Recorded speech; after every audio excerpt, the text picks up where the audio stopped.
Hola, I'm Claudia Romo Edelman. And I'm Cynthia Kleinbaum Milner. And this is a podcast a la Latina. The playbook to succeed being your authentic self. In this episode, an incredible guest, Marilu Marshall. Marilu is the Senior Vice President, Executive Management, and Global Chief Inclusion, Diversity, and Equity Officer at the Estee Lauder companies. And here are the 3 key takeaways from this episode. Number 1, why did she change her name from Maria Luisa Garcia to Marilu Marshall in order to succeed in achieving her dreams of becoming a lawyer? Number 2, how Latinas can use more of their Latinidad as a tool for advancing in their careers. And number 3, she gave us a framework for how you can start an employee resource group in your company. That and more here in A La Latina. Stick around.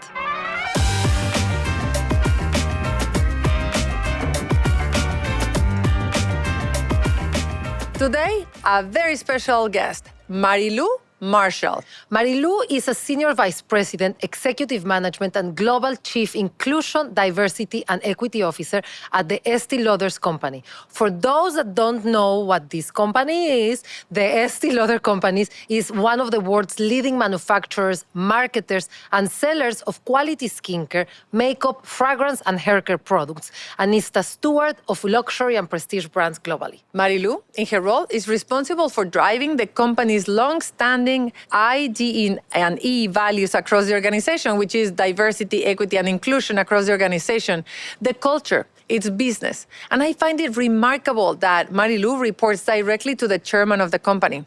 This really, for me, underscores a robust dedication to inclusion and diversity, clearly demonstrating top-level support for ID&E initiatives. Some of the ways in which Marilu gives back is by being a member of the board of directors at the University of Miami Alumni Association and a member of the Dean's Advisory Council at the University of Miami Law School. Marilu, welcome to A La Latina. Gracias. It's a pleasure to be here. It is a pleasure for us to have you. What an incredible background you have. Why don't we start there? Tell us about you, your upbringing, and what made you be who you are and what you do today.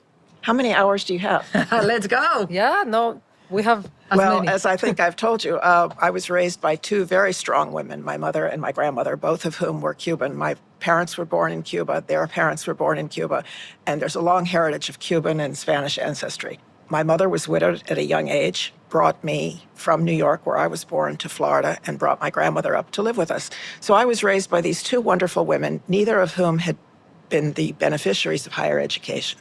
And so early on, I was taught the value of working hard, studying hard, and at an early age, I decided I wanted to be an attorney. So I told that to my grandmother, who was a very traditional, conservative, devout, daily communicant who believed that the role of a lady was to marry well and to be taken care of and to be a good wife and mother. So when I told her I wanted to be an attorney, I can still remember her saying to me, "Ay, no, chiquita, eso no es para mujeres. That's a man's job."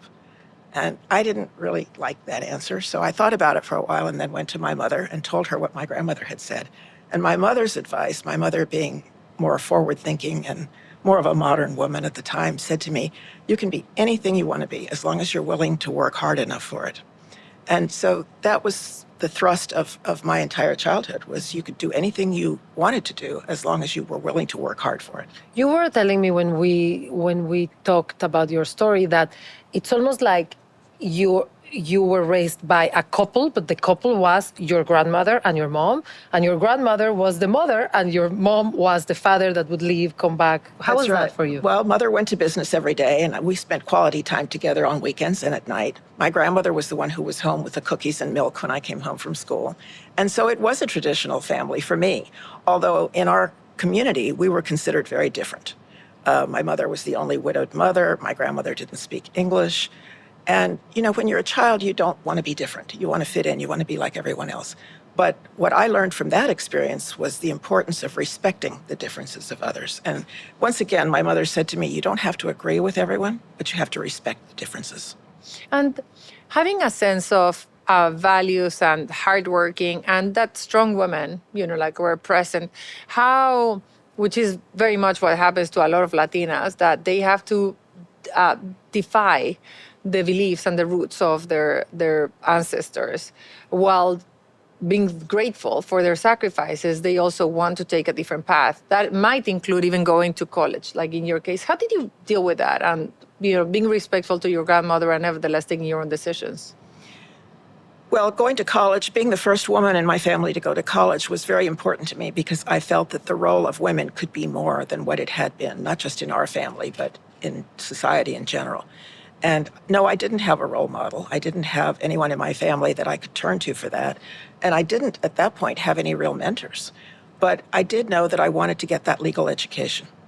That was important to me. Which is what you did overall. That is. So tell us a little bit more about that. Well, I think part of the story of my upbringing is the fact that as a Latina, I was concerned that I would not be able to get a scholarship to go to college or law school. And without a scholarship, I could not have gone. We did not have the funds. So I thought about that, and it was during a time, I'm a baby boomer. I won't tell you at what end of the baby boom, but I'm a baby boomer. And during that time, discrimination against anyone who was not white Anglo-Saxon Protestant was quite serious. So I went to my mother and asked her if it would be okay if I changed my name so that I wouldn't be discriminated against in terms of getting a scholarship. And with her permission, that is what I did. We sat down together with a book of names, and I picked the name Marshall out of a book because the definition of Marshal in Old English society and in the Wild West was that of a law enforcement officer, and that's what I wanted to be. So we picked the name, and I went from being Marilu Garcia to being Marilu Marshall. Got my scholarship, and it was a means to an end. Wow, and that was a time of assimilation. That was a time in which language was almost like put at the side, where a number of Latinos really tried to make the best of their inclusion by not being seen and by flying low. And on the question of language, my mother made it a point to ensure that I did not speak English with an accent. My mother spoke 4 languages perfectly fluently, one of them being English, and she made sure that I did not copy my grandmother's accent or speak with an accent. She wanted to make sure that if I was going to pass for Anglo-Saxon, that I could do it with the language as well as the name. I feel like we take for granted, our generation, we take for granted that we can be, even like the next generation probably takes even more for granted that they can be themselves, their authentic selves at work. And we, in this podcast, say our mission is that the next generation does it in half the time.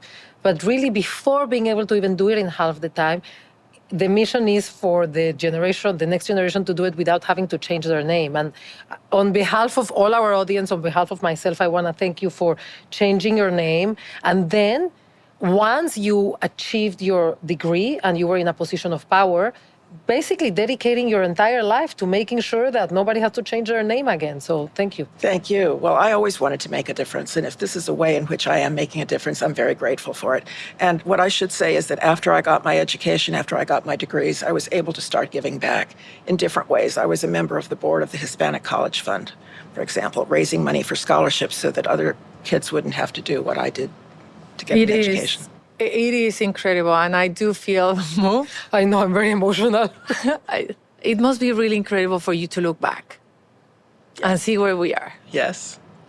Yes. And say it out loud. Say like, well, I am a Garcia. Now it's cool. Garcia.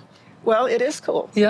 But I think another thing to consider is when you're the first to do anything, whether you're the first woman or the first Latina or the first whatever you are, you always feel a bit of pressure because you don't want to mess it up. You don't want to mess it up for those who come behind you. Yeah. And for some reason, I didn't think about that when I was doing what I was doing. I just wanted to make sure that I was able to achieve my goal of becoming an attorney and making a difference in the world. I was a very idealistic kid, and I thought, if I became an attorney, if I became a prosecutor, if I put bad people in jail, I would make the world a better place.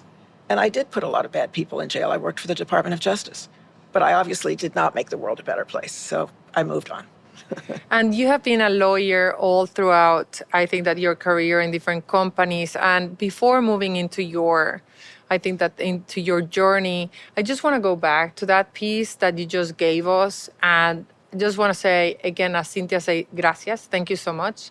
77% of Latinos say that they cannot be themselves at the workplace. So if you're Jorge, you have to pretend to be George. George. And you come to work with and pretend to be someone you don't even know. And then you obviously are not performing at your best because you're like using the clothes of someone that is bigger or smaller or different than you, and you cannot do that. And that is, the good news is that is changing so much. From the last 5 years, the Hispanic Sentiment Study 2018 to 2023, you have seen a rise as I've never seen in my entire career. Social change goes so fast.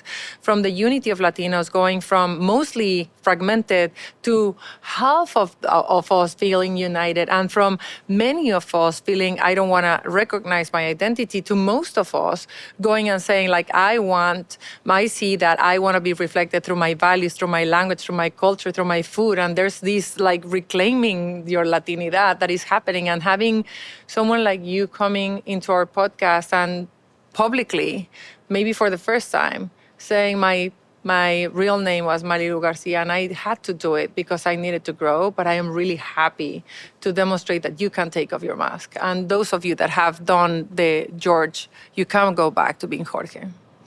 Well, it's not the first time I've said it, but it's definitely an important topic for me when I speak to groups that are both in our company and outside of our company. We have a wonderful employee resource group at our company called the Hispanic Connection.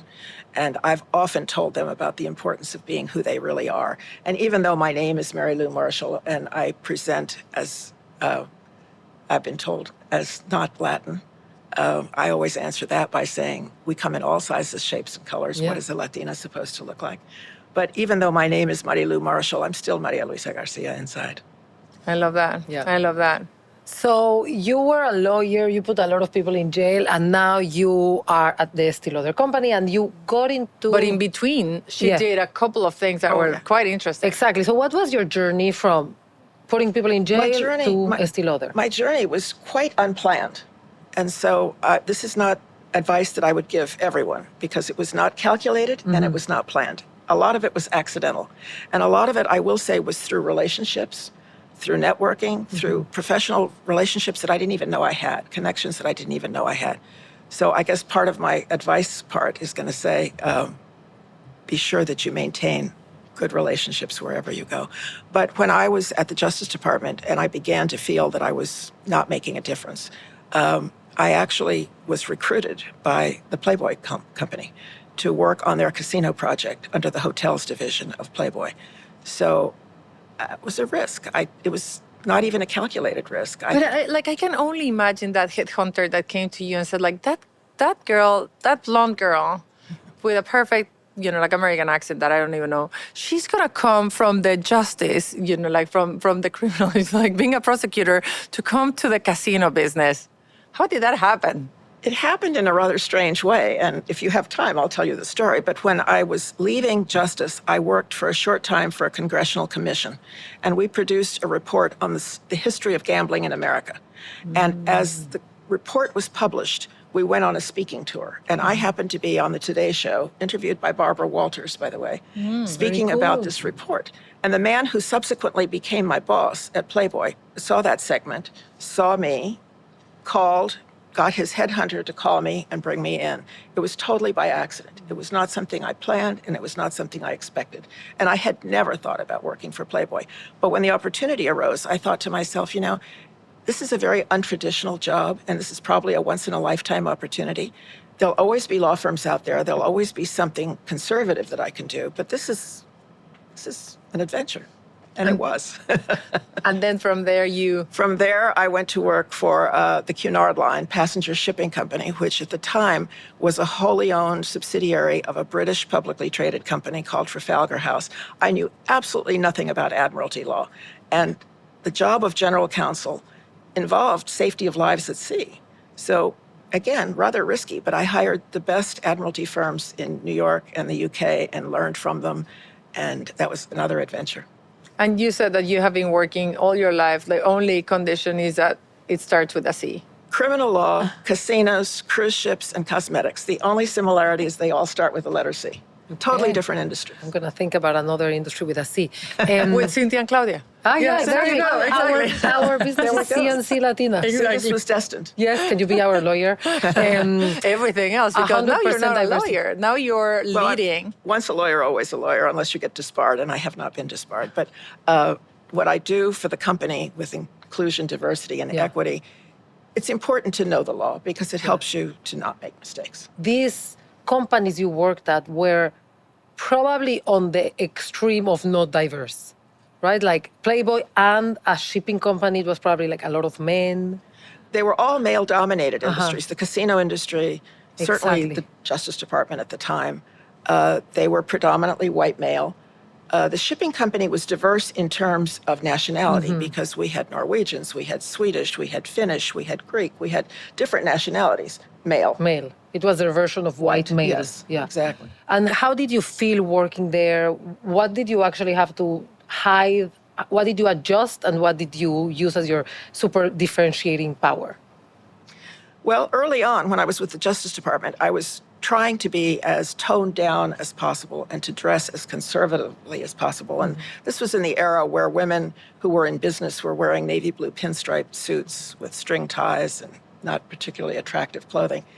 And that was just not me. So I decided it was better to be myself and to be real than to try to be something that I wasn't. And I think I was accepted by virtue of the fact that I was me and not trying to be one of the guys. So you've always been your authentic self. I think I have.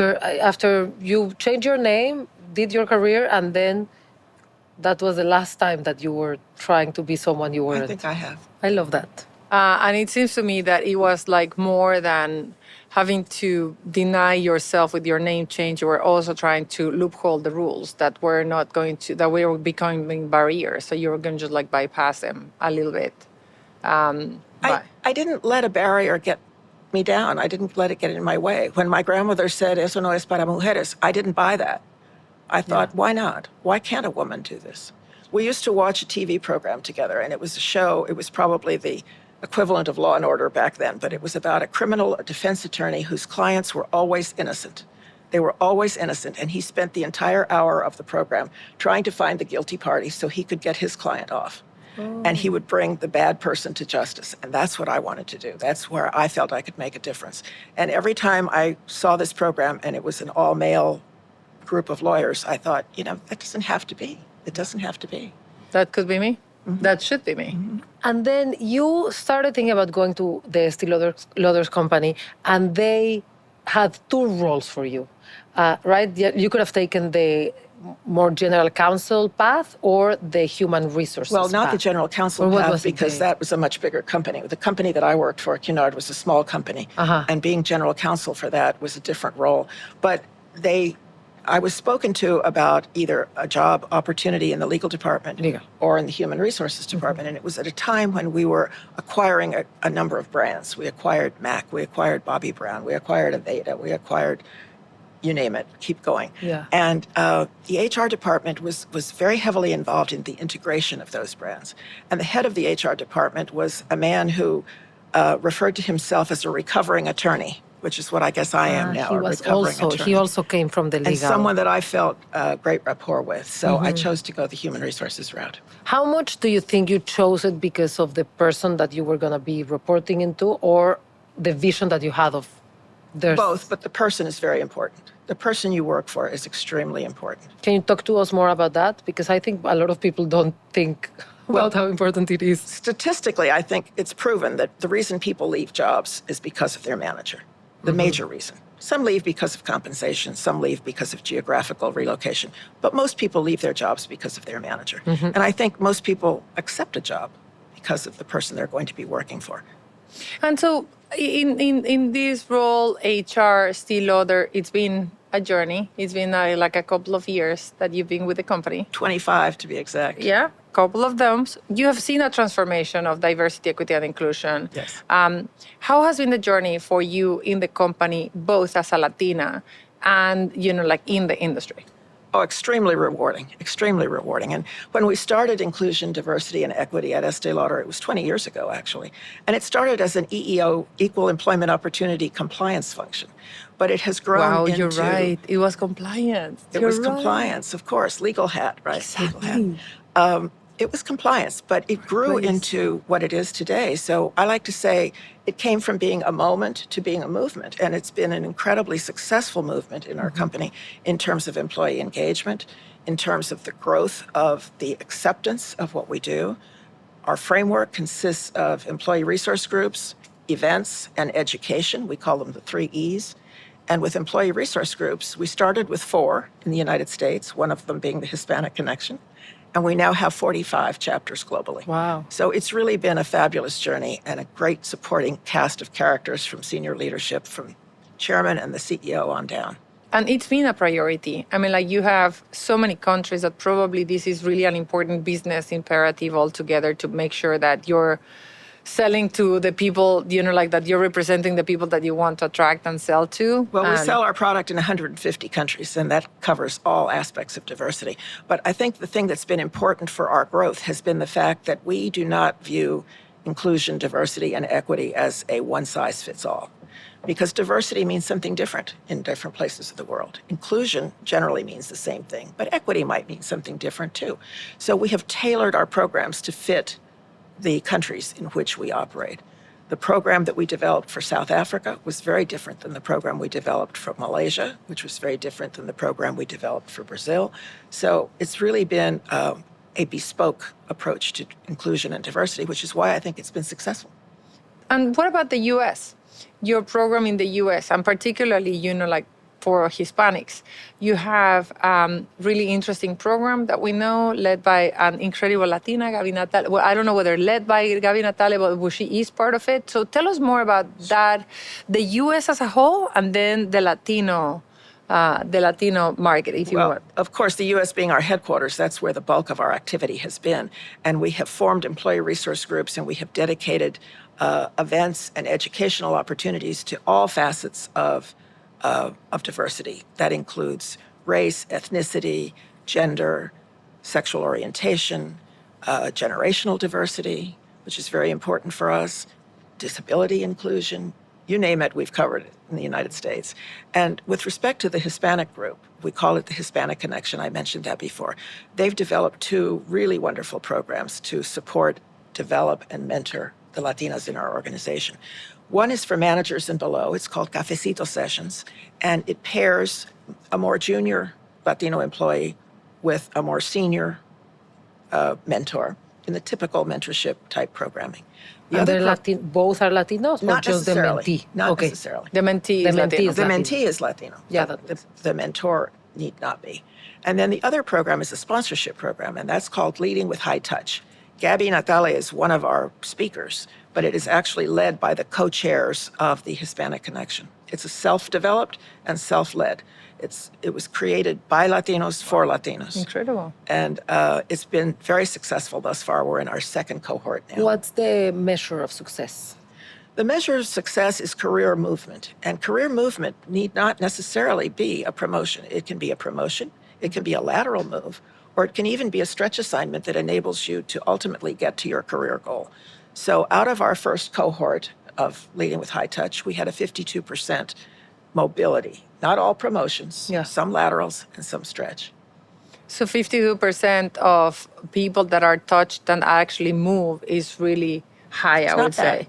No, it's great. And I think that it would be great to just hear a little bit more. You were telling me a little bit more about that program so that, our audience that might be in a company that doesn't have that could, so you have sponsors as well, right, in that program? We have sponsors as well. I'm proud to be one of the sponsors. My sponsee is a wonderful woman from Chile who is an attorney, so obviously there's a connection there. And the goal of the program is to really provide the professional development tools that many of the participants may not have had before in their career.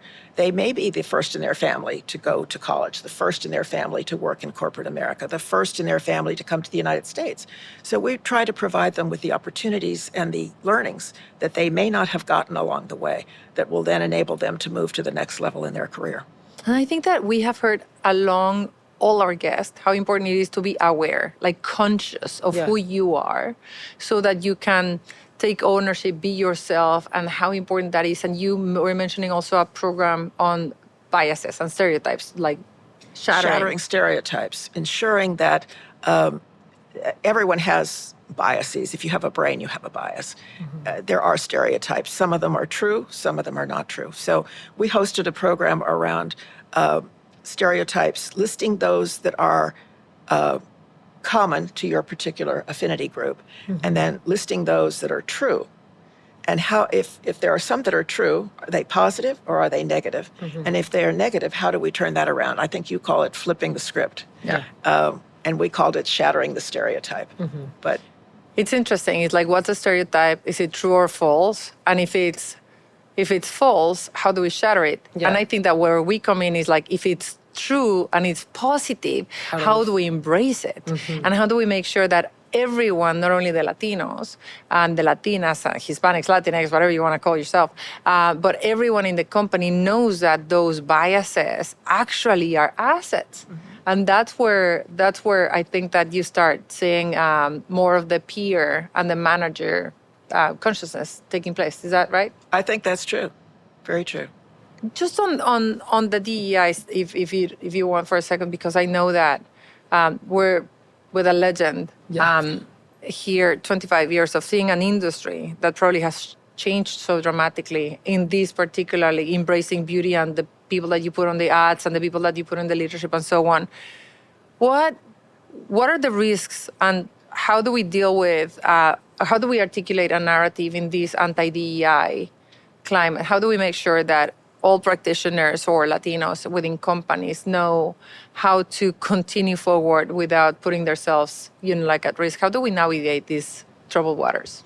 Well, one of the things that we did early on, and you call it DEI, we call it ID&E, and the reason is... ID&E, I can say that. I can do that. But the reason is that we lead with the I, we lead with the inclusion, because we knew from the beginning you could have the most diverse workforce in the world. But if you did not have an inclusive work environment, you were going to lose that diversity. So inclusion has always been important to us.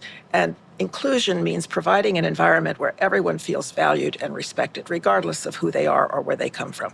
And even with our employee resource groups, which are formed around particular identities, our mantra is you don't have to be to belong. You do not have to be Hispanic to join the Hispanic ERG. You could be an ally. You could be someone who wants to learn more about the Hispanic culture. So we are more open than we are more inclusive than we are exclusive. And I think that's been important for the growth of our function. So I feel like diversity is easier to measure, right? Like what percentage of your workforce is of a diverse background. How do you measure inclusion? And is there any, what are the systematic ways in which you enable inclusion? Well, you enable it through either the employee resource group sense of community, the events, the educational programs that I mentioned before. But how you measure it really is through employee sentiment, whether it's employee engagement, employee surveys. You can also use as an indirect measure turnover, retention. And in exit interviews, when people are leaving the company, why are you leaving? Because I didn't feel included? So there are ways to measure. We've even heard from, I think it was Elizabeth Nieto from Spotify. She spoke about how we as Latinos should be taking our interview process when we're considering to take a job.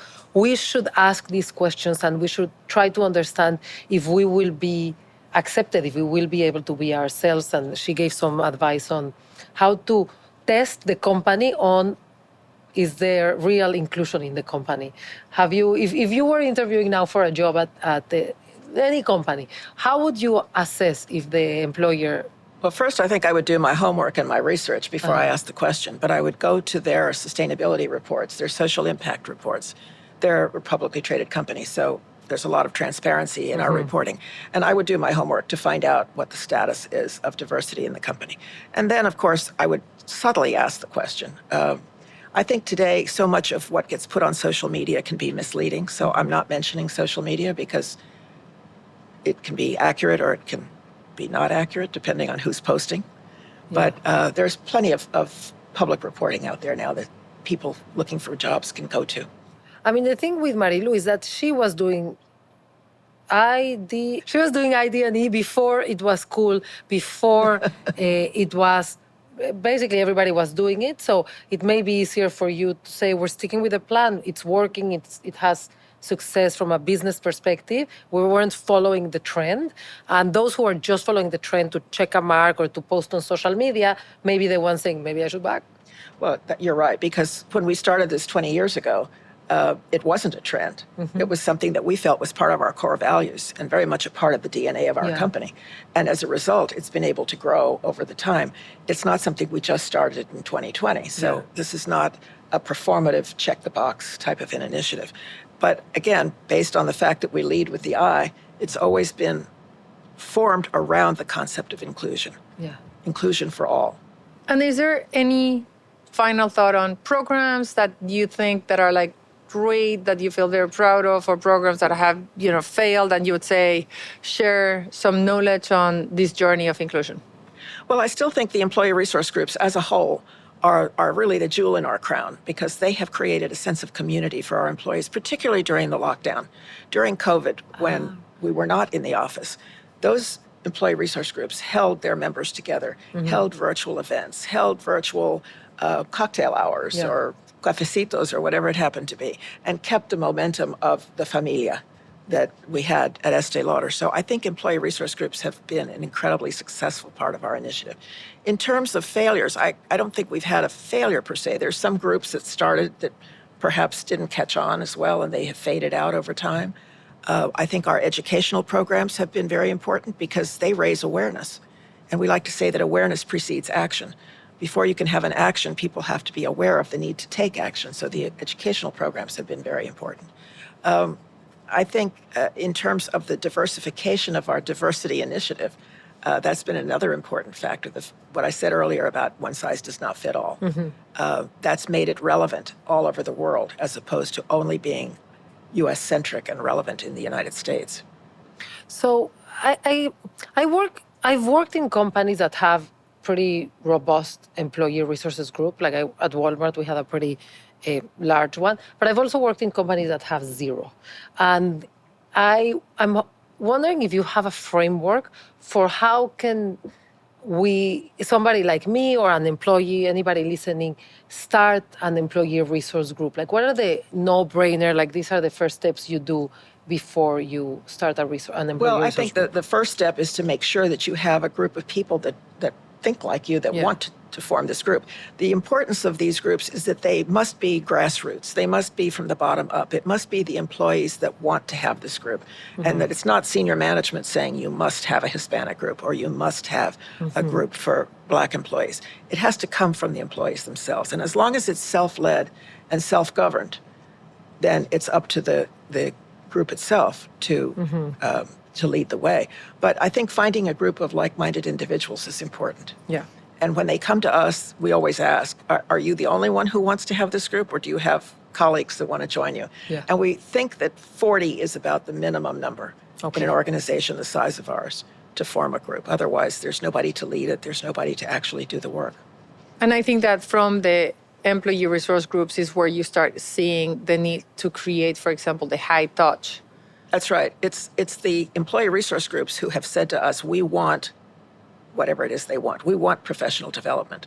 We want a mentorship program. We have a mentorship program not only for the Hispanic group, but also for our Black ERG, our Asian ERG, and our LGBTQ ERG. They all have mentorship programs. They don't all have sponsorship programs, but they have mentorships. And it really comes from them asking for more. In corporate America, the most ceiling that we see is in the promotion piece, in the getting to the C-suite, getting to senior management. And that is one of the reasons we started this podcast, to make sure that we understand what are those blockages, what are those things that we need to unlock, what is a playbook that other Latinas have made it to succeed, but also succeed being themselves. And you have a couple of people in your organization that have gone through that. And yet I think that promotion is the piece that programs like the high touch are trying to solve, correct? Like, how do you get from mid to senior? Yes, exactly. How do you get from mid-level management to senior management? Or in the case of cafecito sessions, how do you get from lower-level management to mid-level management? And what are the things that are successful there? What has made, because 52% of movement and a couple of them higher is really good. What is that is being unlocked in those areas? Like the tips and tricks, the playbook, the accompanying, the self-confidence. I think in our company, one of the important factors, success factors for anyone, Latino or otherwise, is building collaborative relationships and maintaining those relationships. That's how we get things done, is through relationships. It's a very matrixed organization, right? Yes. Yeah, I've heard that. And that's how we learn about one another. If we want to cross functional lines, for example, or brand lines, how do we do that if we don't know anybody outside of our brand, if we're siloed? So I think that entire internal networking connectivity is incredibly important, and that's something we teach in the sponsorship program, is how to network properly, how to negotiate, how to present yourself in a professional way. What are the cultural nuances of Latinos that they could be proud of? My mother always said to me, don't talk with your hands. You've seen me talking with my hands. So some of the things she taught me, I haven't quite learned yet. Well, but the cultural nuances that Claudia was talking about is if your company operates in 150 countries, in some countries you build trust by going to somebody's house, by going for drinks. In other companies, is by delivering output. And cross-cultural competency is an important thing to learn. Yeah. Because we can't always assume that our culture is the same as the culture of the country we're dealing with. And so there might be nuances based on people's desire to speak out at meetings versus those who are more quiet. Are they more quiet because they don't know the answer? No, they're probably more quiet because they're more respectful of the senior people in the room and they need to be called on. That's a cultural difference that we try to learn as we go through. And what are those cultural nuances that you have learned from Latinos or Latinas over the years that you would say these are cultural nuances that peers, managers, and Latinos should be aware of as positive, and then we can go into the negatives that need to be, like dialed down? Or well, one of the positives, I think, comes with passion and commitment and emotion. Not that you're going to break down in tears at a meeting, but that you're going to speak with true passion about the subject matter that you are trying to either sell or discuss. And to me, that's a positive. There might be some who think of it as a negative. I don't. I think also knowing when to speak up and what to say, not just to speak for the sake of hearing your own voice, but to speak up when you have something important to say. And I think Latinos are more aware of that perhaps than some other groups because they don't want to make a mistake and say the wrong thing. So they're very careful and thoughtful about when they speak up and what it is they have to say. And maybe we should speak up a little bit too much. We're expecting to be perfect in the way in which we apply to a job, or we have that shyness. One of our characteristics is that of humility. Humility. We are humble.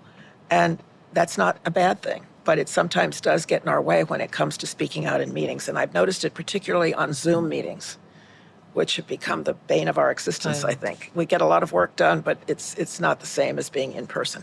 And not just Latinos, but junior people, too, of all races and ethnicities, are less inclined to speak out at a Zoom meeting because they don't know when to interject. They don't want to interrupt the person speaking.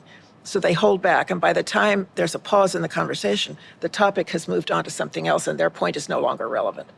I think if you're in person, there are ways that your body language can reflect that you have something to say. You lean into the conversation, or you raise your hand, or you wave at the person speaking to say, I can add to that.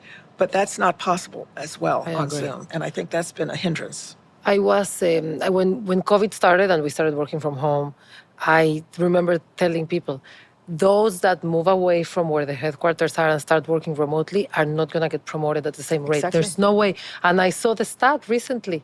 I mean, it's obvious. How can you get promoted if you're not having the informal conversations, the meeting that happens before and after the meeting, outside the meeting room? So, well, I used to say we got a lot done on our conversations in the ladies' room or in the pantry or in the hallway. And we missed that during COVID. Missed that. So just to summarize again, and then I want to go into your own identity, but the superpowers that you have seen of Latinos that can help, and then, like the things where we can flip the script. Emotional intelligence, number one. Resilience, adaptability, You said optimism before. Are you just writing the job description of a leader, or what? Where are we? No, I'm thinking out loud right now. No, I know, but like those are characteristics that we want in leaders, Yes, and the fact that exactly. Latinas have them. Exactly. Okay. And yes, I did say optimism before. And what about the things that we need to, that are the stereotypes that you think that we should flip the script? The negatives? The negatives that could be positives, or the negatives that we should just like try to accept as? Well, I think being perceived as emotional can be taken as a negative depending on the context. Yeah. If someone is to say to you, oh, she's too emotional, what does that mean? Ask the question. If what it means is she breaks down and cries whenever I give her constructive feedback, then that is a negative. But if it means that she gets very excited and she starts waving her hands around when she's talking about a particular project, then that's a positive. Yeah. Then that should be called committed or enthusiastic. So, yes, so I think asking the question, if somebody gives you a critical statement about someone, asking the question why or how or what does that look like is important. I've always wondered, we haven't touched on this, maybe you have a perspective on the idea that Latinos are a little bit more used to hierarchy and following orders and Respectful for authority. Exactly. Totally. And I don't know if that's always a good thing. What do you think? I think it depends on how high the authority is. But like when is it good to be respectful of the authority, and when, In an organization. when is it like? I think it's generally a positive to be respectful of authority, but there are ways in which you can challenge that authority that are not hostile, controversial, or confrontational. Yeah. I would never call out a senior person on a mistake that they made in a presentation in a room full of people. That would be suicide. But to go to that person afterwards to point out that there was an error and to do it respectfully would be appropriate. So I think it depends on the circumstances. We've heard a lot that Latinos sometimes are so thankful for having the job that we don't want to Rock the boat. rock the boat at all. That's part of that humility thing. Yeah, exactly. So in the spectrum, I think we have to get better at moving from too humble, I don't want to rock the boat, I don't challenge anything, and being the opposite, somewhere in the middle, and being able to move from one to the other.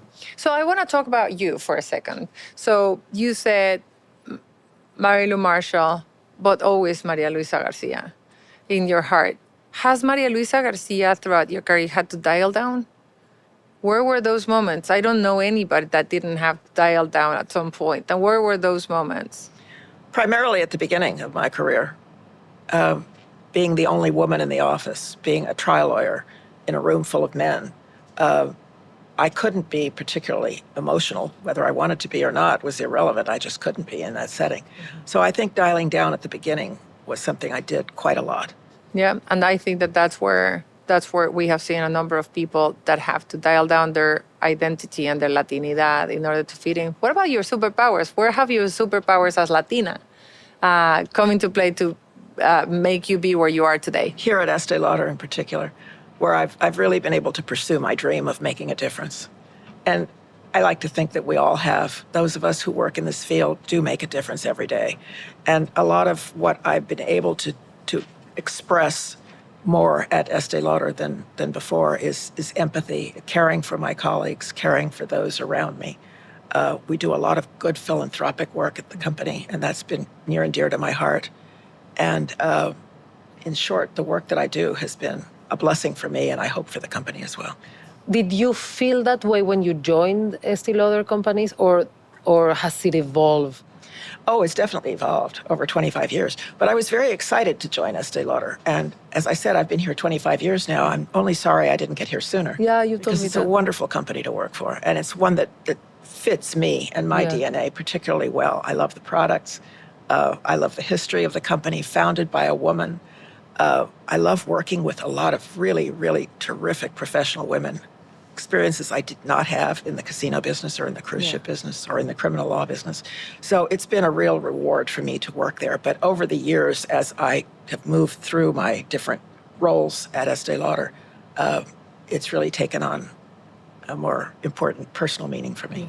I think it's like you're lucky that you found your I'm place, blessed. right? Because I'm blessed. most people probably spend their entire life in careers that or companies that are not quite perfect, and you seem to be in the perfect place for you. My stepson tells me this all the time. He said, you really love your job, don't you? And I said, yes. You really love to go to work, don't you? Yes. And he said, you're lucky because not many people do. Yeah. And again, what we're trying to do with the podcast is to make sure that we understand and learn from the leaders, the trailblazers like yourself that have made it, so that we can pass on that knowledge and allow other Latinas to make it in half the time, with half the bruises. So if you could go back and look at yourself, what would be the advice that you would give to yourself when you were, like 30 years ago? Well, I didn't know about mentorship and sponsorship when I was starting in my career. I had mentors, but I didn't know that's what they were. Mm-hmm. And so I would want to have younger folks today have a raised awareness of the importance of that and the difference it can make in your career. I'll give you the example that made a difference at the very beginning of my career. I had a woman law professor who was trying to talk me out of wanting to be a criminal lawyer, a trial lawyer. She wanted me to go into one of those nice conservative law firms and have a quiet life. And when she couldn't talk me out of it, she made a connection for me that led to my being hired by the organized crime section of the Department of Justice, a job I would have never gotten on my own because I wouldn't have known that there was an organized crime section of the Department of Justice.